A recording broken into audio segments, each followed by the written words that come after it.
Hey friends, ZenKahuna here. As you can see, I've got my ring around my neck. So that's not the ring around the collar, don't get it confused. This is the Qigong longevity ring around the neck. So what we're gonna do with this sequence is open up the back circle. So here's our back circle behind us here. So we got a front circle, and then when we're doing clubs and what have you, we've got a back circle. And you can do a back circle handoff with your clubs, right? So it's practicing some dynamic tension in the back circle. So starting with our rings here, pull the rings apart. Continue pulling them apart as you come up overhead and down behind your head. So you want to come way down behind your head. So if you can't come any farther than this, or you can only get this far, that's okay. Keep working on it until you can get it well behind your head. So you're like so. One of the things you don't want is your head juked forward. Another one you don't want is this sort of thing. So engage the rectus abdominals and your low back, your glutes, so you're fired up. All right, now, the next part, we're pulling the ring apart, but I also want you to think about push the elbows back. And then we're gonna rotate to the left, keeping the elbows well back, exhale forward, and back up. So the whole time we're keeping this dynamic tension on the ring, and then turn, keep the elbows well open, and down. So when I'm talking about keeping the elbows open, what I'm talking about is when you bend forward, don't let your elbows collapse forward. Keep everything nice and wide. So here we go. So that was our third one. So you're inhaling up, exhaling down.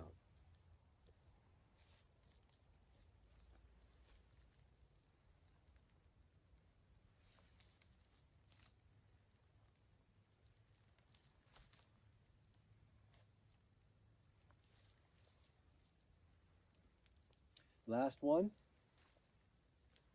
Good. Now, keeping the tension on the ring, extend the arms up and bring the arms down. So before we go on to the second part of the sequence, second move, just shake this out a little bit. Check the neck. So my neck feels like it could use a little bit of work. So what I'm going to do is just hold the ring in a relaxed position down below at the lower dantian. And we're going to do a simple neck rotation.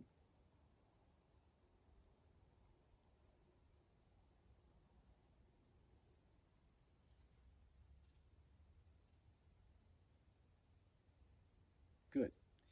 Then we'll do a front glide. So we're going to slide the head forward, pull it back.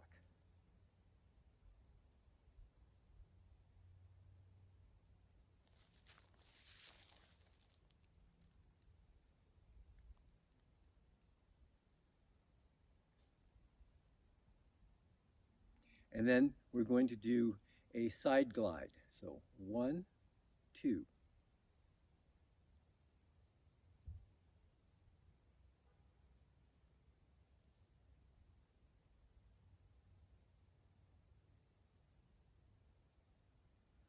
All right, so now I feel ready to go on to the next move. So notice how it's just a smooth glide up and over. So practice a few of those. Just smooth up and over. So here's our last one, up and over. Now, you're going to keep that dynamic tension against the ring, so you got actually an isometric tension at that level, but keeping the rings apart and moving, we're keeping it and making it a dynamic tension as we reach out at a diagonal, up and out, staying in the back circle. So what I mean by that is stay in the back circle, don't let the arms drift forward.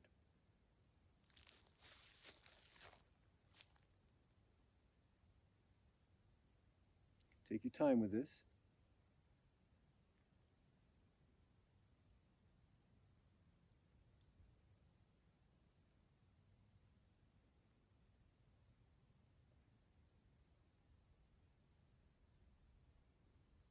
Remember, you're keeping tension, pulling the ring apart the whole time.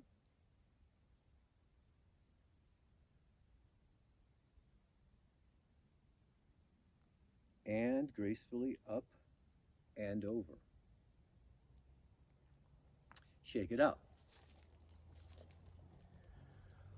All right, so then we're going to do a little fine-tune work. A lot of people, the only time they've ever seen anybody use the longevity rings are when they watch my videos. And when some of these people have eventually gotten their money together and their time together and their travel plans and come out and worked with me, I see there's all sorts of little inaccuracies in their movement. So I'm going to show you the most common inaccuracy, and that is having the wrist in excessive extension. We want a neutral wrist. So can you see that? A neutral wrist. So we don't want it to be in flexion, obviously, nor do we want it to be in extension when we're doing most of these moves. All right, so we're going to practice achieving that, holding the ring and just going from inside to outside, but maintaining neutral wrist.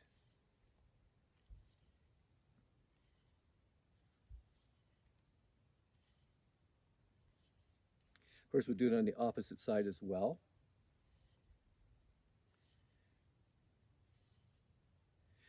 So you have to let that ring actually spin in your hand. And what happens is, when a lot of people spin it out, they grip it too soon, and then they're trying to get the ring around, and so they go into this excessive extension. So let it come all the way through and all the way around. Okay, so that's that component. Now, where else would we go from a neutral wrist? So we're starting here with a neutral wrist. Here, neutral wrist. But for example, if we do this movement where we come in, we want to purposefully go to flexion. So both wrists should be in flexion here, and then we're going to pull down in the back, right? So here, both wrists go into flexion, pull down in the back. So you can see that you're going to be going between neutral wrist and a flexion wrist at different times, right? Very rarely are we going to be doing anything that involves being in this position. Although, when we're doing our coming forward, you can see that I'm in extension here. So this would be one of those exceptions, right? So, there's a lot more to this ring than first meets the eye. When you're watching the videos here on YouTube, you're getting a tongue-tip taste. Do the best that you can with it, make it fun, get your results. Leave your comments and questions down below. Do it.